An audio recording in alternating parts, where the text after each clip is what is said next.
గత సంవత్సరాలుగా మీ దృష్టిలో తెలిసింది. మీరు ఎన్నో న్యూస్ రాసి ప్రజలు పడుతున్న కష్టాలు,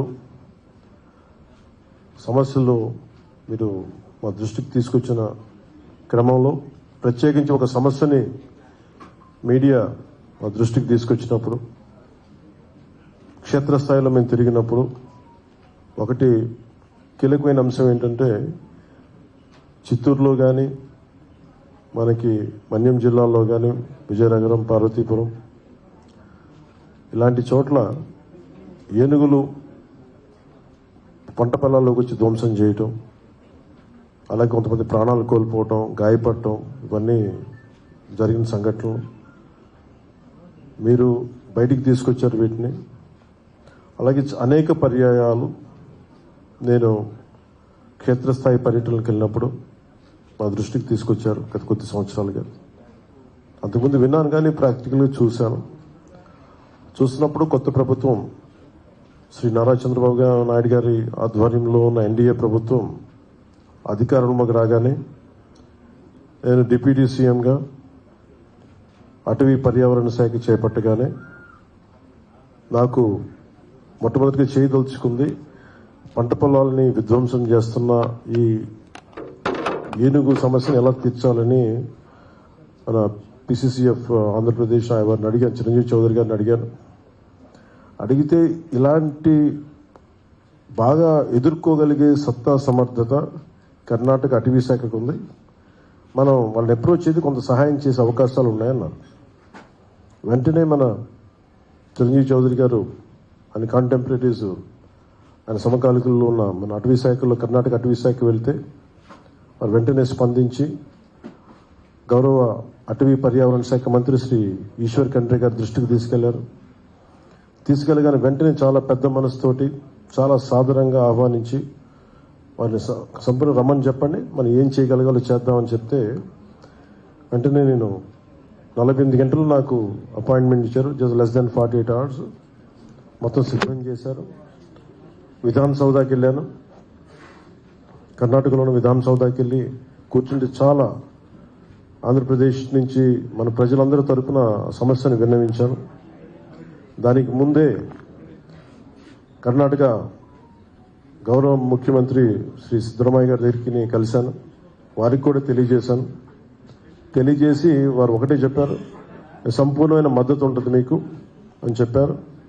అలాగే ఈశ్వర్ ఖండ్రే గారి దృష్టికి తీసుకెళ్తే ఆ రోజున చాలా పెద్ద ఎత్తున స్వాగతం పలికి చాలా ప్రేమగా ఆప్యాయంగా సమస్యలన్నీ విని సాదరంగా ఆహ్వానించి చెప్పాను, ఈ సమస్యలు ఉన్నాయంటే వెంటనే ఆయన పెద్ద ఆలోచన కూడా అలా చేయలేదు. మీరు ఇంత దూరం వచ్చారు, మేము మీకోసం చేస్తాం. సో దాంట్లో భాగంగా నేను ప్రతిపాదించింది కానీ మన అటవీ శాఖ, ఆంధ్రప్రదేశ్ అటవీ శాఖ అధికారులు, ఉన్నతాధికారులు ప్రతిపాదించింది ఇట్లా ఎలా చేద్దాం దీన్ని అంటే, ఈశ్వర్ ఖండ్రే గారు ఆయనే ముందస్తుగా తెలియజేసింది ఏంటంటే, ఒక ఎంఓయూ చేసుకుందాం. ఇప్పుడు దాకా దేశంలో ఇరు రాష్ట్రాల మధ్య అటవీ శాఖకు సంబంధించి ఇలాంటి ఎంఓయూలు ఎప్పుడు జరగలేదు. అది ఈశ్వర్ ఖండ్రే గారు చెప్పారు, ఇప్పుడు దాకా ఎప్పుడు జరగలేదు. పొరుగు రాష్ట్రాల మధ్య ఇంటర్ డిపెండెన్స్ ఉండాలి, పరస్పర సహకారం ఉండాలి, దీన్ని ఖచ్చితంగా ముందుకు తీసుకెళ్దామని చెప్పి ఆ రోజున సమస్యలన్నీ మేము వారి దృష్టికి తీసుకెళ్ళాం. తీసుకెళ్ళినప్పుడు ముఖ్యంగా 6 అంశాల మీద చాలా కీలకమైన నిర్ణయాలు తీసుకున్నాం. ఒకటి, ఈ ఏనుగులు మొత్తం మన ఒకవైపు మన తమిళనాడు నుంచి, కర్ణాటక నుంచి, ఇటు కేరళ నుంచి మొత్తం ఇది ఎలిఫెంట్ కారిడార్. ఒకసారి తమిళనాడులో ఉన్న ఎలిఫెంట్స్ కూడా ఇక్కడికి వచ్చేస్తాయి. మనకున్నది కంటే కూడా వస్తున్న ఏనుగుల సంఖ్య ఎక్కువ. సో దానివల్ల ఏంటంటే వాటిని ఎలా చేయాలని దీని మీద ఒక ఎదుర్కొనే ఒక ఆలోచన విధానం, ఎలా ఎదుర్కోవాలి దీన్ని, మనిషికి ఏనుగుకి జంతువులకి మధ్య ఉన్న సమస్యను ఎలా అధిగమించాలి, వీటన్నిటి మీద అదొక ఎంఓయూ చేస్తుంది, అదొక అంశం. రెండవది, ఈ దీంట్లో ఒక విత్ ఇన్ ఫ్రేమ్వర్క్ ఏం పెట్టామంటే, మావటీలకి కావటీలకి శిక్షణ మరియు సామర్థ్యాన్ని పెంపొందించడం. ఆంధ్రప్రదేశ్లో ఏనుగుల శిబిరాన్ని ఏర్పాటు చేసి వాటిని ఈ వైల్డ్ ఎలిఫెంట్స్ ని టేమ్ చేసే మన ఎలిఫెంట్స్ ని కుంకి ఏనుగులు అంటారు. అలాంటి కుంకి ఏనుగుల్ని కర్ణాటకలో ఎక్కువ ఉన్నాయి. ఆ కుంకి ఏనుగుల్ని ఈ దసరా తర్వాత మీ అందరికీ తెలుసు మైసూరు దసరా ఉత్సవాల తర్వాత చాలా కీలక పాత్ర పోషిస్తాయి అక్కడ ఏనుగులు. ఆ దసరా ఉత్సవాల తర్వాత కొంకి ఏనుగుల్ని కర్ణాటక నుండి ఇక్కడ తరలిస్తారు.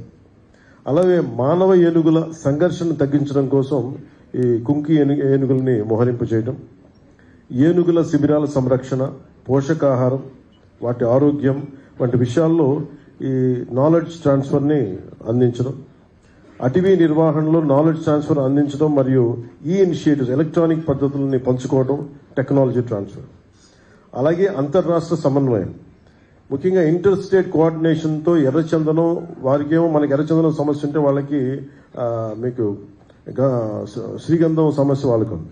సో వీటన్నిటి మధ్యలో ఈ బోర్డర్స్ని చాలా అనుకూలంగా వాడుకున్నాడు కర్ణాటకలో ఉండే స్మగ్లర్స్ కానీ, ఇటు మనకుండే ఎర్రచందనం స్మగ్లర్స్ కానీ. వీటన్నిటి మధ్య ఒక జాయింట్ టాస్క్ ఫోర్స్ ఒకటి పెట్టాలి. అధికారులు అక్రమ రవాణాని అడ్డుకోవాలి. అలాగే నిజంగా కనుక మనకి ఇలాంటి ఎంఓయు కనుక గత ప్రభుత్వం వైసీపీ ప్రభుత్వం కనుక చేసిండుంటే నిజంగా మన ఎర్రచందనం అక్కడ తరలిపోయిన ఎర్రచందనం తిరిగి మనకు వచ్చేది. సో ఇలాంటి ఎంఓయుని దీనివల్ల జరిగేది ఏంటంటే ఉదాహరణకి మన వస్తువు అక్కడికి వెళ్ళినా కానీ, మన సంపద అక్కడికి వెళ్ళినా కానీ ఈ ఎంఓయు ప్రకారం తిరిగి ఇక్కడికి వచ్చే పరిస్థితి ఉంటుంది. ముఖ్యంగా నేను కర్ణాటకలో చూసింది ఇన్ఫర్మేషన్ టెక్నాలజీ ఇనిషియేటివ్స్ అంటే ఎంత అద్భుతంగా ఉందంటే, వాళ్ళ ఆఫీసెస్కి వెళ్తే ఒక చెట్టు పడిపోయినా దానిని ఈ శాటిలైట్ ఇమేజరీ ద్వారా మనం దాన్ని చూడగలిగి దాని వెంటనే ఎవరైనా ఎనీ కైండ్ ఆఫ్ ఎన్క్రోచ్మెంట్స్ ఉన్నాయా ఫారెస్ట్లో, ఇవన్నీ చాలా అద్భుతంగా ఉన్నాయి. వెంటనే ఒక యాప్లో తెలిసేలాంటి ఒక ఇనిషియేటివ్స్ ఉన్నాయి.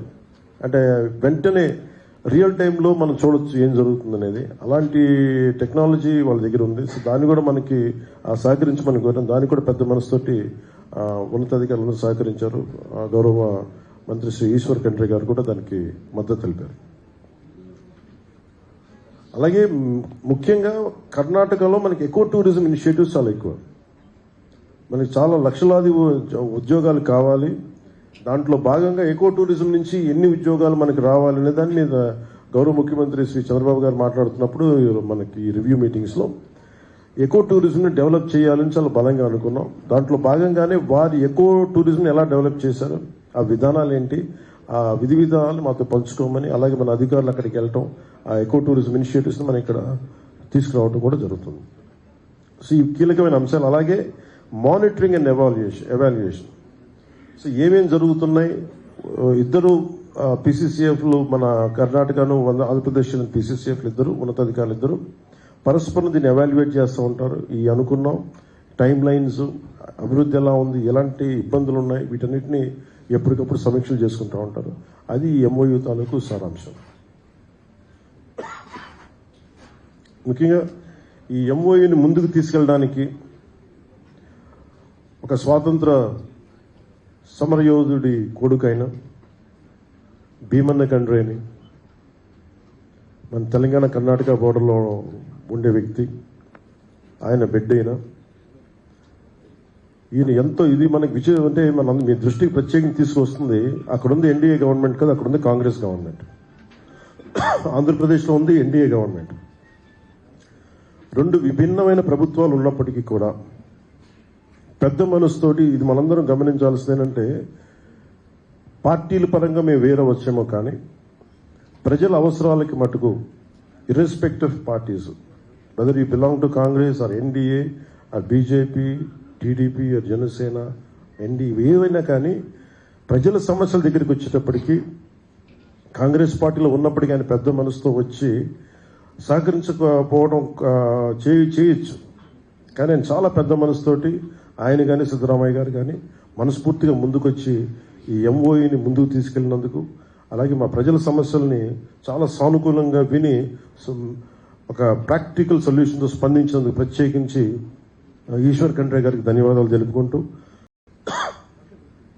ముఖ్యమంత్రి శ్రీ సిద్ధరామయ్య గారికి ధన్యవాదాలు తెలుపుకుంటూ, కర్ణాటక అటవీ శాఖ ఉన్నతాధికారులకి నా ప్రత్యేక కృతజ్ఞతలు తెలియజేసుకుంటూ, దీనిని దగ్గరుండి ముందుకు నడిపించిన పీసీసీఎఫ్ మన ఆంధ్రప్రదేశ్ పీసీసీఎఫ్ శ్రీ చిరంజీవి చౌదరి గారి ఆధ్వర్యంలో దీన్ని ముందుకు తీసుకెళ్లినందుకు ప్రతి ఒక్కరికి నా ధన్యవాదాలు తెలుపుకున్నాను. జై హింద్.